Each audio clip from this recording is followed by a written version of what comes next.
Hello again and welcome back to Economics per se. Today I will be discussing about economic models.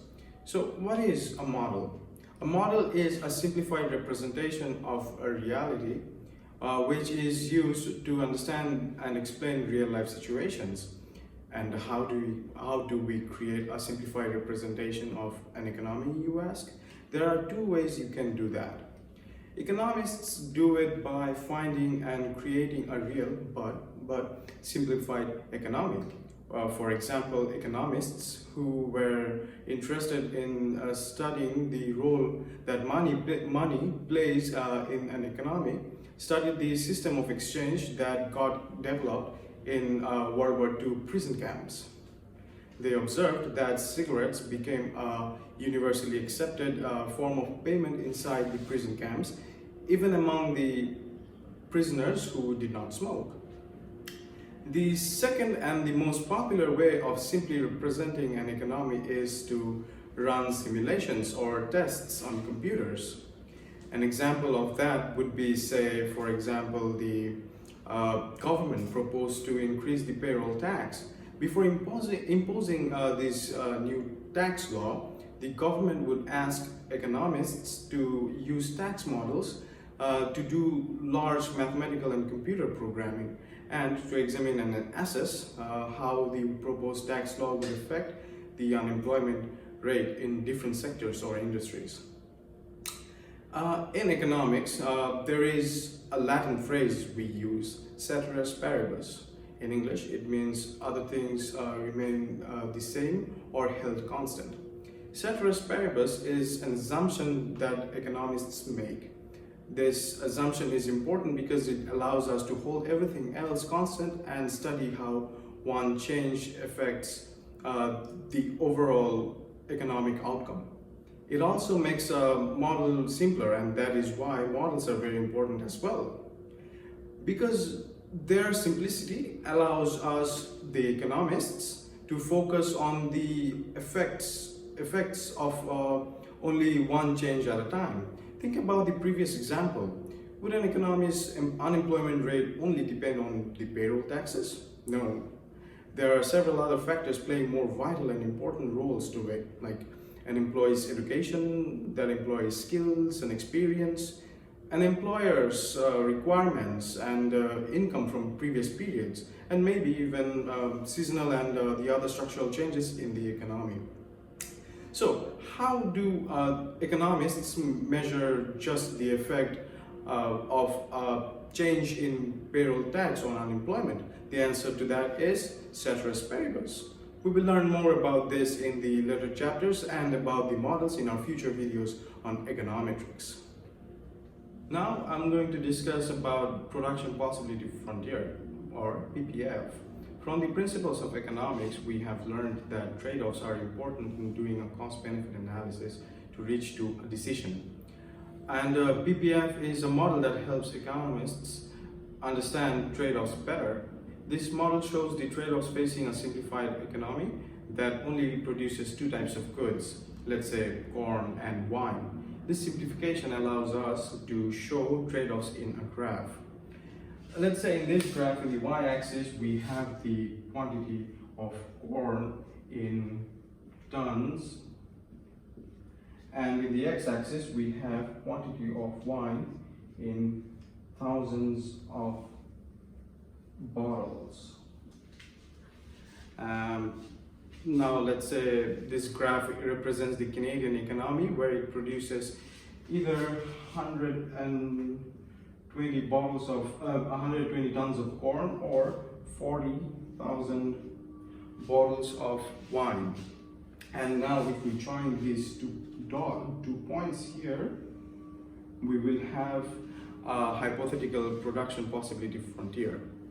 This line is actually the frontier, and a frontier shows the maximum quantity of good X that an economy can produce in a year, given the quantity of good Y it produces in the same year, and vice versa. So in our example, a good X would be, let's say, this wine, and good Y would be corn. Now we can see from the graph that the maximum quantity of corns that Canada can produce is 120 tons, given it produces no wine. Here, it produces 120 tons of corn when it's producing no wine. Or it can produce 40,000 bottles given it produces no corn. This is because resources are scarce. As we now know from the principles of economics, no matter how fertile the lands are in Canada, or how efficient the laborers are, or how fast the machines work to produce corns or wine, there is always going to be a maximum of anything we produce. So we can either allocate those resources into producing the two goods we can produce, or we can use all of the resources into producing just one good. In our diagram, here are thousands of possible production points. Production points show the combination of different quantities of each good that we can produce. But there is a difference between the points that are inside or on the PPF line. Those would be the points that are that belong inside this area over here, and the points that are outside of the PPF. Those points could be anywhere around this horizon beyond the PPF line. The difference is if a production point is either inside or on the PPF, then the production point is feasible, which means that it can be done. Like the point we have here at C. At point C, the country is producing 30 tons of corn, given it is producing 10,000 bottles of wine. As you can see from here, at point C, it's producing 30,000 tons of corns and 10,000 bottles of wine. And the production point that lies outside of the PPF, like we have here, point D, is not feasible. It is not feasible because at point D, the country is producing 120 tons of corn and 40,000 bottles of wine. But from the definition of PPF, we know that that cannot happen. Like the country cannot produce both 120 tons of corns and 40,000 bottles of wine. It has to be either or. Like either they produce 120 tons of corns along with zero wine, or 40,000 bottles of wine along with zero corn, as resources are scarce. Now, from the principles of economics, we also learned that resources should be allocated efficiently to achieve society's goals. Again, efficiency can be any point where someone is better off by doing something without making someone else worse off. Now let's look at point C. Point C, is it an efficient point, efficient production point? No, right? The economy can produce even more corn at production point A, that is on the PPF, without making the wine production worse off. At point A, we get 90 tons of corn, given we are producing 10,000 bottles of wine. At that point, we are able to possibly consume 60 more tons of corn, given we are not making the wine production worse off. The same is true for point B. If again we consider point C here, where we get 30 units of corn and 10 units of wine, we can move to another efficient point from there, which is point B here. At point B, the economy is producing 30,000 bottles of wine, which is like 20,000 more than the previous point at C, without making the corn production worse off. Now think about this point E here. Point E. What's happening there?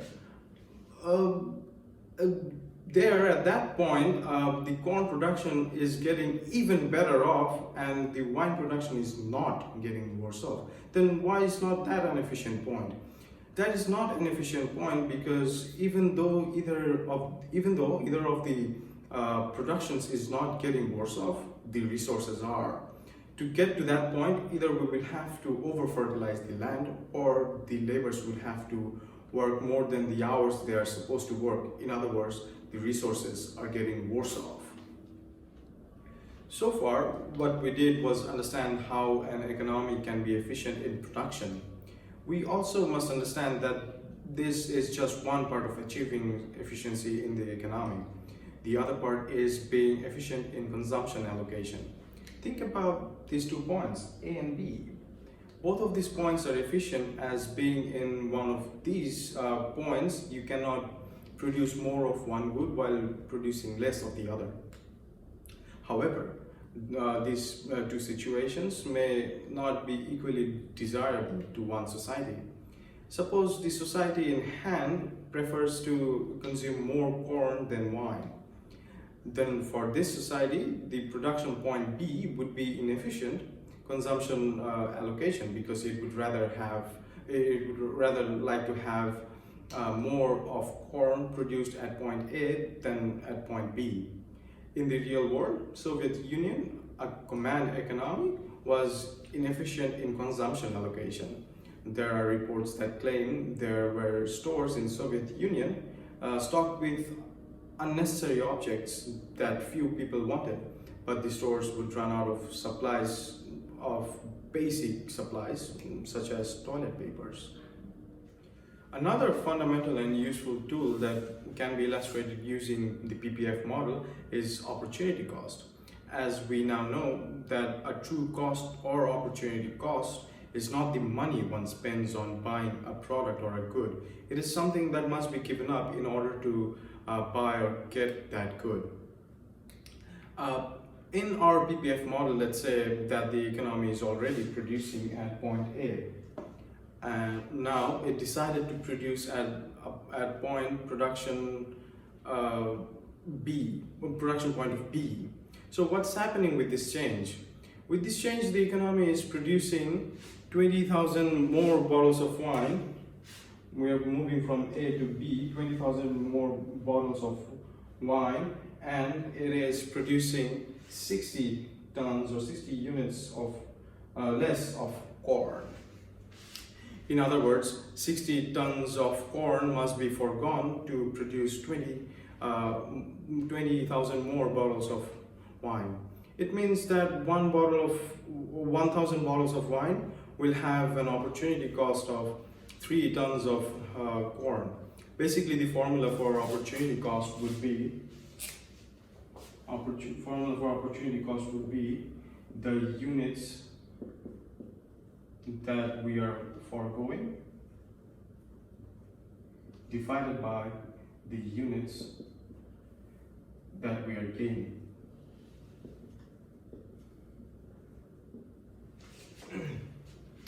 And if we try to solve this formula, we are foregoing 60 units of corn, and divided by we're gaining 20,000 bottles of wine, we will get an opportunity cost of 3. As you can now tell, the opportunity cost is the absolute value of the slope of the PPF. And in the opposite, if the opposite had happened, if we had to move from point B to point A, then the opportunity cost would be, the formula for opportunity cost would be the same, and instead of 60 divided by 20, we will have 20 divided by 60. That is because when we are moving from point B to point A, we are losing 20 units of wine, or we are foregoing 20 units of wine. That's why 20 is on the numerator, and we are gaining 60 units of corn. That's why 60 in the second scenario is in the denominator. So solving this, we have 0.33.